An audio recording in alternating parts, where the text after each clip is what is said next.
Well, hello, everybody. It's me. It's Miss Checka.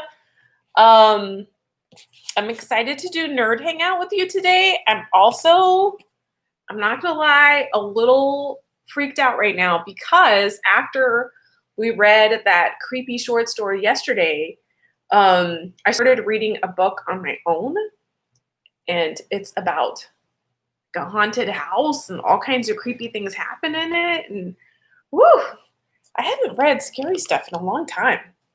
Um, so I think that might be enough scary stuff for me for a little while. Okay, so we were gonna do some more like first parts, first chapters. I think we had already done a little bit of this one. And we were gonna do some of this, some of this. So let's do this one. This is Carl Hyacin Hoot, and it won the Newbery. So somebody liked it. And I know that I've had a couple of students that just really, really love this over the years. So here's the cover. Let's give it a shot. 1. Roy would not have noticed the strange boy if it weren't for Dana Matherson, because Roy ordinarily didn't look out the window of the school bus. He preferred to read comics and mystery books on the morning ride to Trace Middle. But on this day, a Monday, Roy would never forget, Dana Matherson grabbed Roy's head from behind and pressed his thumbs into Roy's temple as if he were squeezing a soccer ball. The older boys were supposed to stay in the back of the bus, but Dana had snuck up behind Roy's seat and ambushed him. When Roy tried to wriggle free, Dana mushed his face against the window. It was then, squinting through the smudged glass, that Roy spotted the strange boy running along the sidewalk. It appeared as if he were hurrying to catch the school bus, which had stopped at a corner to pick up more kids. The boy was straw blonde and wiry, and his skin was nut brown from the sun. The expression on his face was intent and serious. He wore a faded Miami Heat basketball jersey and dirty khaki shorts, and here was the odd part: no shoes. The soles of his bare feet looked as black as barbecue coals. Trace Middle School didn't have the world's strictest dress code, but Roy was pretty sure that some sort of footwear was required. The boy might have been carrying sneakers in his backpack, if only he'd been carrying a backpack. No shoes, no backpack, no books. Strange indeed on a school day. Roy was sure that the barefoot boy would catch all kinds of grief from Dana and the other big kids once he boarded the bus, but that didn't happen because the boy kept running. Past the corner, past the line of students waiting to get on the bus, past the bus itself. Roy wanted to shout, "Hey, look at that guy!" But his mouth wasn't working so well. Dana Matherson still had him from behind, pushing his face against the window. As the bus pulled away from the intersection, Roy hoped to catch another glimpse of the boy farther up the street. However, he had turned off the sidewalk and was now cutting across a private yard, running very fast, much faster than Roy could run, and maybe even faster than Richard, his best friend back in Montana. Richard was so fast that he got to work out with the high school track squad when he was only in the 7th grade. Oh! Hey, there's Tess and there's Allison. Okay, that's fun. Hi, guys. I got so caught up in the story, I forgot to look at the chat window. All right, Dana Matheson was digging his fingernails into Roy's scalp, trying to make him squeal, but Roy barely felt a thing. He was gripped with curiosity as the running boy dashed through one neat green yard after another, getting smaller in Roy's vision as he put a wider distance between himself and the school bus. This beginning has really caught my attention because the whole time that he's seeing all these observations, he has just like his face smashed against the glass because of this bully. Roy saw a big pointy-eared dog, probably a German shepherd, bound off somebody's porch and go for the boy. Incredibly, the boy didn't change his course. He vaulted over the dog, crashed through the cherry hedge, and then disappeared from view. Roy gasped. "What's the matter, cowgirl? Had enough?" This was Dana hissing in Roy's right ear. Being the new kid on the bus, Roy didn't expect any help from the others. The cowgirl remark was so lame, it wasn't worth getting mad about. Dana was a well-known idiot, on top of which he outweighed Roy by at least 50 pounds. Fighting back would have been a complete waste of energy. Hadn't up yet? Can't hear you, Tex. Dana's breath smelled like stale cigarettes. Smoking and beating up smaller kids were his two main hobbies. Yeah, okay, Roy said impatiently. I've had enough. As soon as he was freed, Roy lowered the window and stuck out his head. The strange boy was gone. I mean, you try and see. That's really hard to read. Roy lowered his head. It keeps coming out. Roy lowered his head. Anyway, the running kid is gone. Who was he? What was he running from? Roy wondered if any of the other kids on the bus had seen what he'd seen. For a moment, he wondered if he'd really seen it himself. That same morning, a police officer named David Delinko was sent to the future site of another Mother Paula's All-American Pancake House. It was a vacant lot at the corner of East Oriole and Woodbury, on the eastern edge of town. Officer Delinko was met by a man in a dark blue pickup truck. The man, who was as bald as a beach ball, introduced himself as Curly. Officer Delinko thought that the bald man must have a good sense of humor to go by such a nickname, but he was wrong. Curly was cranky and unsmiling. You should see what they've done, he said to the policeman. Who? Follow me, the man called Curly said. Officer Delinko got in step behind him. The dispatcher said you wanted to report some vandalism? That's right, Curly grunted over his shoulder. The policeman couldn't see what there was to be vandalized on the property, which is basically a few acres of scraggly weeds.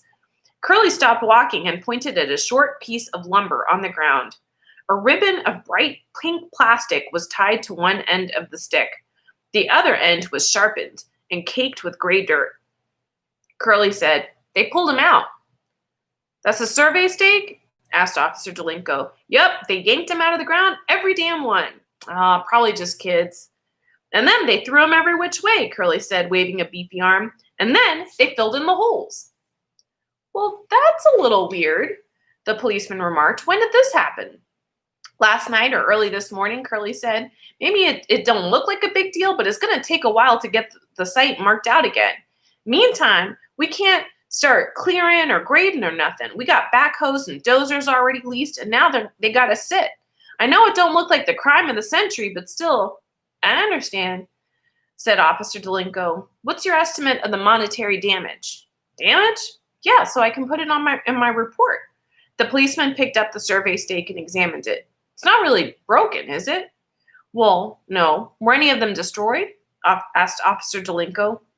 How much does one of these things cost? A buck or two? The man called Curly was losing his patience. They didn't break none of the stakes, he said gruffly. Not even one? The policeman frowned. He was trying to figure out what to put in his report. You can't have vandalism without monetary damages.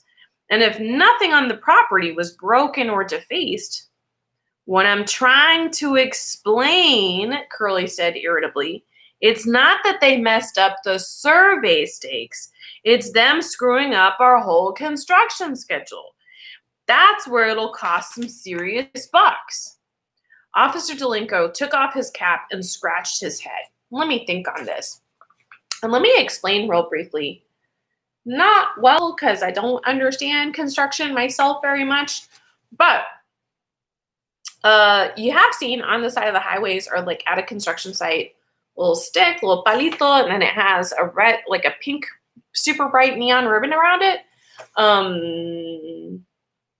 When you buy a property or you're building on a property, you need to make really, really exact measurements. And you need to know like how big the space is and like how big all the things you're building are.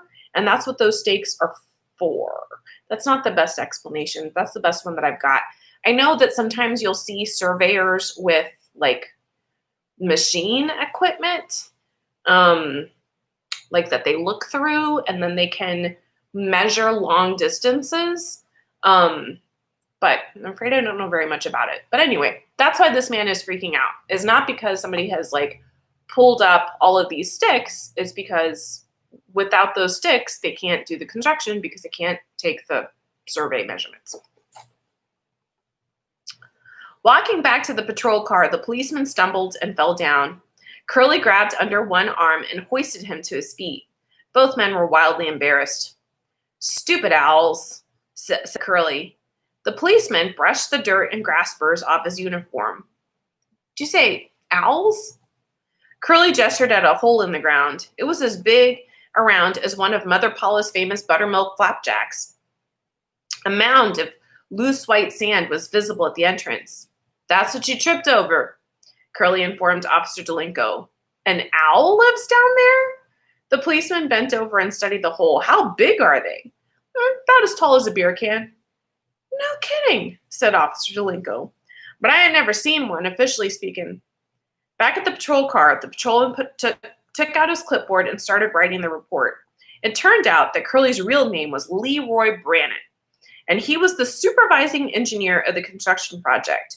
He scowled when he saw the policeman write down foreman instead.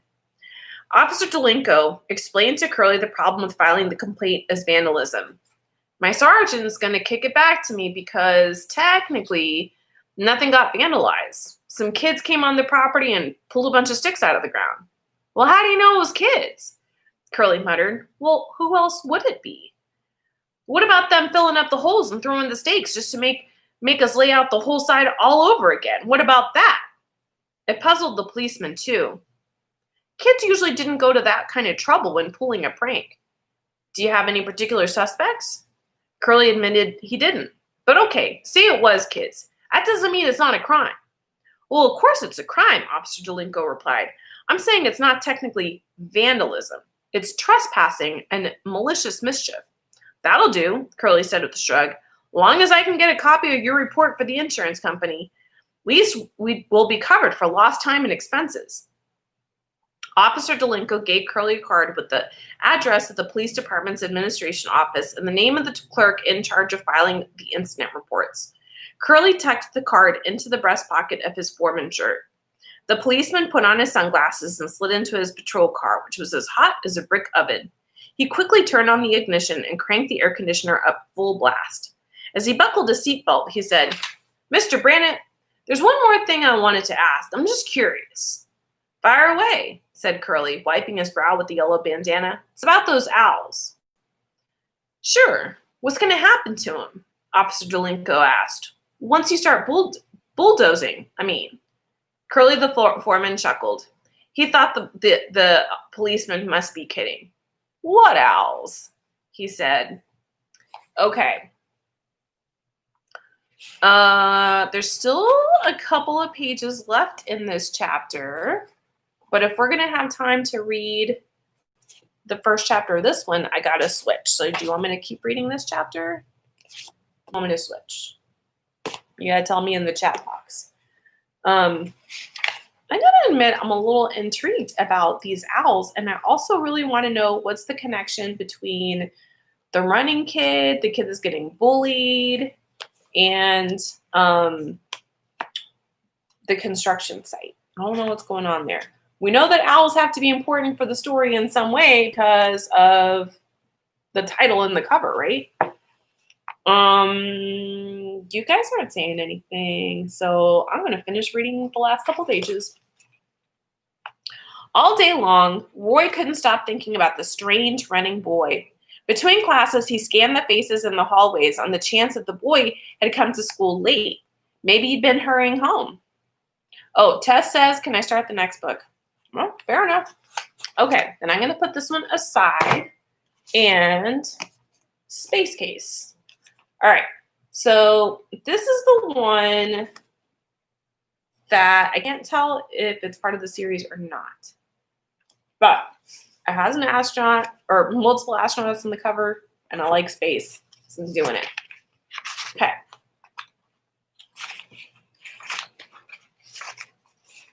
All right. It says, Evil Plumbing. Earth year 2041. Lunar Day 188, smack in the middle of the night. All right, I guess we're in the future. Let's get something straight right off the bat. Everything the movies have ever taught you about space travel is garbage. Giant spacecraft are as comfortable as a floating cruise ship, complete fantasy. Warp speed travel, never gonna happen. Holodecks, terraforming, beaming up, don't count on any of it. Life in outer space sucks. Trust me, I know. My name is Dashiell Gibson. I'm 12 years old, and I live on the moon. On moon base Alpha, to be exact. You know this, of course. Everyone on Earth knows this, unless they've been living in the Amazon rainforest for the last few years. And since there's barely anything left of the Amazon rainforest, I'm guessing that's unlikely. Moon base Alpha, along with everyone who lives on it, has been the subject of an absolutely staggering amount of hype. The first human outpost in space. The first people to live on a celestial body besides Earth. A glorious first step in mankind's ultimate colonization of the galaxy. The government fed my family all that baloney as well, back when they recruited my parents. And I admit, I completely fell for it. We all did. The recruiters made everything sound so amazing. Moonbase Alpha would have all the comforts of home and more. We'd go down in history as one of the first families to live in space. Would be the newest breed of pioneers pushing the limits of human achievement. Like I said, garbage. Living in Moonbase Alpha is like living in a giant tin can built by government contractors. It's as comfortable as an oil refinery. You can't go outside, the food is horrible, it's always cold, and the toilets might as well be medieval torture devices. Ever notice how in all the science fiction movies and TV shows you've ever seen, Star Wars and Battlestar Galactica and all 142 versions of Star Trek, nobody ever goes to the bathroom? That's not because in the future everyone has figured out how to metabolize their own feces. It's because going to the bathroom in space is a complete pain in the butt, literally. At least the moon-based toilet is better than the one on the spaceship we took here. In zero gravity, you have to take extreme precautions to ensure that whatever comes out of your body doesn't fly up into your face. There's no old saying in zero-G space travel. You ever see a piece of chocolate floating around the cabin? Don't eat it. It's probably not chocolate. However, using the toilet on Moonbase Alpha is no picnic. If I'd known how exceptionally complicated and disgusting it would be, I never would have agreed to leave Earth.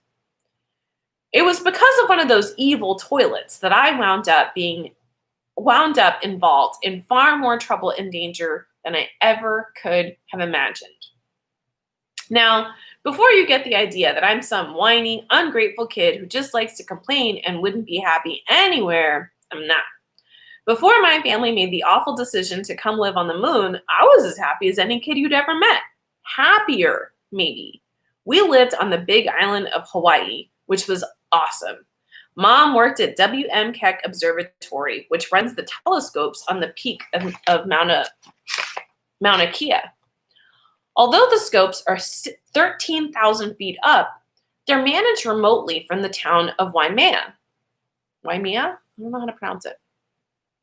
Which meant we could live down by the beach. So my childhood was pretty idyllic. I had lots of friends. I did well in school and played on every sports team. I surfed every weekend. And when I did, there were usually dolphins in the waves with me. Then the government came calling. See, my parents have a very unique set of skills. Mom is a lunar geologist who wrote some landmark papers about the moon and the consistency of its mantle and core. Dad is a mining engineer with a specialty in environmentally sound mineral extraction. And one of the major reasons for the moon base is to explore the possibility of mining precious metals there. Separately, Mom and Dad would each have been solid candidates for Moonbase Alpha. Together, they were an impossible combination to beat. Space is limited on the moon. With them, NASA got 2 scientists without having to send 2 separate families. So they wanted my folks badly. We got the full court press. Politicians called us. The chairman of NASA came to visit. We were all flown to Washington, D.C., first class for lunch with the vice president. And every last one of them lied to our faces about how great it would be to live on the moon. They made it sound like MBA was going to be incredible, like our lives there would be nonstop thrills and amazement.